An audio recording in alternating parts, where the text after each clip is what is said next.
Vous écoutez le Flash Actu, issu de l'épisode S613 du podcast Faut pas pousser les ISO, diffusé le jeudi 22 juin 2023.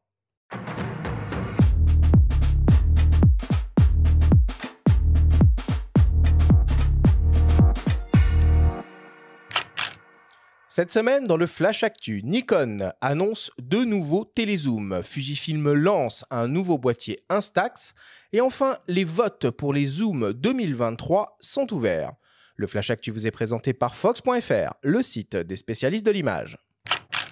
Nikon vient d'annoncer l'arrivée de deux nouveaux objectifs en monture Z. Il s'agit d'un 70-180 mm f2.8 constant et d'un étrange 180-600 mm f5.6-6.3 VR. De quoi satisfaire les amateurs de téléobjectifs polyvalents. Le premier, qui fait de nouveau furieusement penser au modèle Tamron et qui complète les actuels 17-28 mm et 28-75 mm, est un petit télézoom à tout faire avec une ouverture constante f2.8. Bon point, il est compatible avec les convertisseurs de focale au coût d'un ou deux diaphragmes pour ceux qui se sentiraient trop limités par le 180 mm. L'objectif est compact avec environ 15 cm de long et surtout léger avec moins de 800 grammes sur la balance. Il propose des distances minimales de mise au point de 27 cm en position 70 mm et 85 cm à 180 mm avec donc de bonnes aptitudes pour la photographie rapprochée. De plus, il est paré pour un usage en vidéo avec un autofocus silencieux et une absence de focus breathing. Le second voit nettement plus loin avec un super télézoom 180-600 mm à ouverture maximale glissante f5.6-6.3 et équipé d'une stabilisation optique annoncée comme pouvant compenser jusqu'à 5,5 IL. Cet objectif devrait naturellement ravir les amateurs de photos animalières ou les spotters qui doivent rester très éloignés de leur sujet. Il est conçu pour le terrain avec une protection renforcée contre la poussière et l'humidité. Il pèse environ 2 kg et est lui aussi compatible avec les multiplicateurs de focale 1,4 fois et 2 fois. Le nouveau Nikkor Z 70-180 mm f2.8 et le nouveau Nikkor Z 180-600 mm f5.6-6.3 VR seront disponibles dès le mois d'août et proposés respectivement au prix de 1 449 € et 1 999 €. Fujifilm continue de développer sa gamme d'appareils photo instantanés Instax avec le lancement du Square SQ40. Comme son nom l'indique, il s'agit d'un boîtier qui fonctionne avec les consommables carrés de Fujifilm. L'appareil dispose d'une fonction d'exposition automatique qui module le temps de pose et la puissance du flash, ainsi qu'un mode selfie grâce à un petit miroir positionné juste à côté de l'objectif. Parallèlement au lancement de l'appareil, Fujifilm annonce aussi une nouvelle déclinaison de film Instax Square Sunset avec un cadre décoré aux couleurs d'un coucher de soleil. Le nouveau Fujifilm Instax Square SQ40 sera disponible à la fin du mois et proposé au prix de 150 €. Si vous vous intéressez à la photo instantanée, nous vous invitons à écouter notre émission dédiée avec la photographe Lisa Rose que nous avons fait il y a quelques semaines.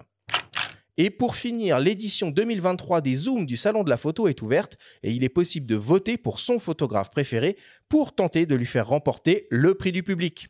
9 professionnels de la presse, issus des rédactions photographie.com, phototrend.com, compétences photo, Fisheye, réponse photo, photo, Polka, Delair et Like Magazine, qui composent le jury, présidé par le photographe Ferrante Ferranti, ont désigné et présenté chacun un photographe professionnel émergent. Nos confrères de chez Phototrend ont d'ailleurs décidé de présenter notre ami venu régulièrement à nos micros, le photographe Bruno Labarbère, avec son projet Mizuwari. Pour découvrir les 9 photographes en compétition et voter pour le prix du public, rendez-vous directement sur le site officiel du Salon de la Photo. Pour rappel, le Salon de la Photo se tiendra du 5 au 8 octobre prochain sous la Grande Halle de la Villette à Paris. Vous pouvez par exemple trouver des invitations à télécharger sur le site de Phototrend.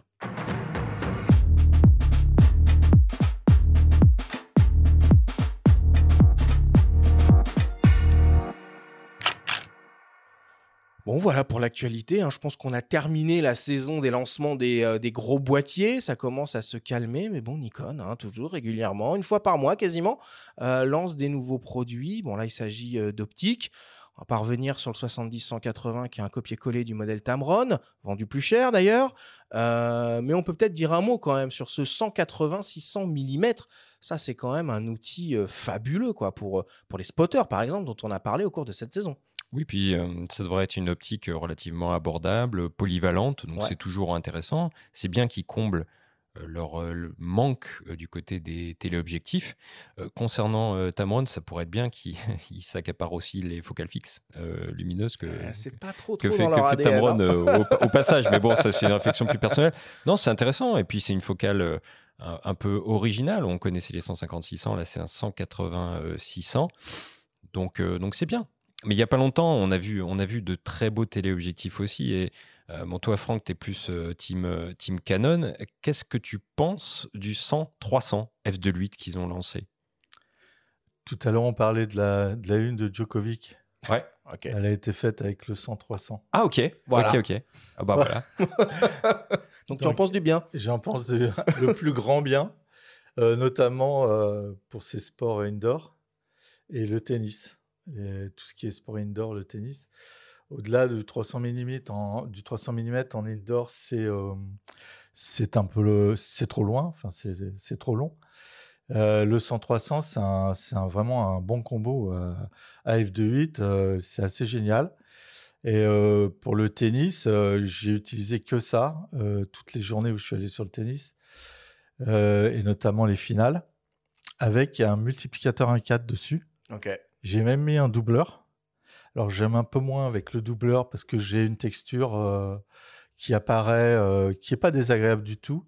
Mais c'est un peu inutile en fait. Autant après basculer sur, oui, sur un 400. 200-400 quoi. Mais ça peut aider.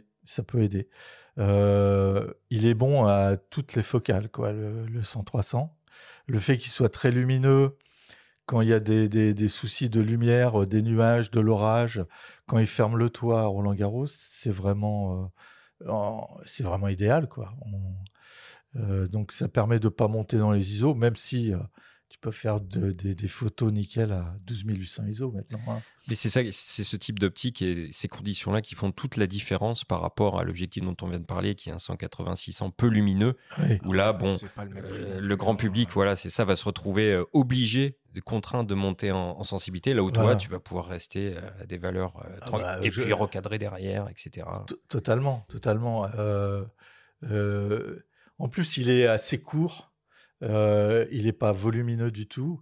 Ça se met dans un sac pour voyager. Maintenant, c'est extrêmement utile d'avoir des choses légères et compactes. Ils ont fait beaucoup d'efforts, les fabricants, dans ce sens, et Canon en particulier. Et vraiment, le 100-300, donc la une de l'équipe, je suis placé en fait au-dessus de la tribune présidentielle. On doit être 4 photographes à cet endroit-là. Je ne sais pas ce qu'ont fait les autres en photo, parce que souvent, tu es à la même position, mais tu cadres pas toujours de la même manière. Moi, ça m'a permis, quand il est tombé au sol, d'avoir toute la chute, bien évidemment, relativement serré. Et comme il est resté une bonne dizaine de secondes comme ça, d'élargir tout en rafalant tout le terrain, si tu veux. Donc, à un moment, il est très serré et il devient petit sur le terrain. Ça fait que j'ai une gamme de photographies très, très différentes, très rapidement, sur un événement qui dure assez peu de temps. Le gars a pris la pause, quoi. Il a pris la pause et moi, j'en ai salement profité. Et rapidement, puisque tu reparles de cette photo, est-ce que tu as pensé le cadrage tout de suite en vertical ou est-ce que c'est finalement une photo horizontale que tu as mis à la verticale? Alors là, il y a l'intervention du directeur artistique du journal qui intervient. Mais si tu me connais, sur mes photos d'apnée, souvent, des photos horizontales, je les mets à la verticale pour que celui qui regarde la photo s'interroge, la trouve plus belle, etc. Et d'un seul coup, il se trouve que sur cette photo d'actualité, le directeur artistique du journal a fait ce que je faisais, pas régulièrement, mais relativement souvent, sur des photos d'apnée. Donc moi, j'ai été comblé de ce point de vue-là. Mais en plus, je veux dire, au niveau de l'impact visuel, c'est une qui prend toute la page. Ils ont mis le texte côté horizontal. C'est-à-dire c'est ça, il faut renverser le journal pour lire le texte. En fait, ils l'ont mise à l'italienne, ce qu'on Exactement. appelle à l'italienne. Et moi, je trouve que du coup, la photographie est d'autant plus saisissante. La une est d'autant plus saisissante. Et voilà, donc c'est pour ça que je disais, pourvu que Djoko ne gagne pas un 24e Grand Chelem, et ça deviendrait une iconique.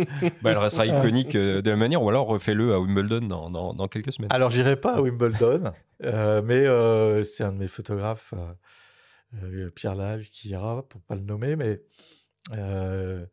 voilà, oui. En tout cas, cette une, je l'aime infiniment. Regardez-la, puisque là on en parle, allez sur le site de l'équipe, je crois que c'est le lundi 12 juin Oui, voilà, de mémoire, ça. donc allez la regarder, ça vaut le coup d'œil. Bon. Benjamin, est-ce qu'il y a d'autres actualités que tu voudrais qu'on évoque aujourd'hui ? Oui, très rapidement, on va parler de la prochaine édition du festival de Montier-en-Der. Ça revient année après année. Voilà, qui se déroulera du 16 au 19 novembre. Mais on en parle pourquoi ? Parce que il y a 2 parrains de l'événement cette année. Il y a Olivier Larrey et il y a Pascal Maître, un photographe qu'on aime beaucoup ici aussi, et qui là montrera des photos, pas forcément des photos qu'on connaît, son travail au Sahel, des photos de conflit, mais plus des photos environnementales. Il a fait notamment des gros boulots sur la migration des papillons au Mexique, ce genre de choses. Et donc, on ira à Montier voir ces images-là. Découvrir tout ça. Je suis exposé à Montier-en-Der aussi. C'est pas vrai, mais tu es partout. Oui. Cette année ? Oui, cette année, oui. Alors, tu exposes quoi ? De l'apnée, parce que pas Djokovic. Montier-en-Der, le sport, ils doivent aimer, mais ils l'exposent pas. On pourra découvrir aussi les expositions de Franck sur cette édition. De toute façon, on aura l'occasion d'en reparler. Exactement. Et si vous allez aux rencontres d'Arles cet été, sachez qu'il y a Laika qui va organiser des conférences et workshops les mercredis 5 et jeudi 6 juillet. Parmi les intervenants, il y aura Escourbiac, il y aura Philippe Chaudret, Édouard Elias ou encore Dimitri Beck. Le programme a l'air très sympa, donc allez y faire un tour. C'est parfait.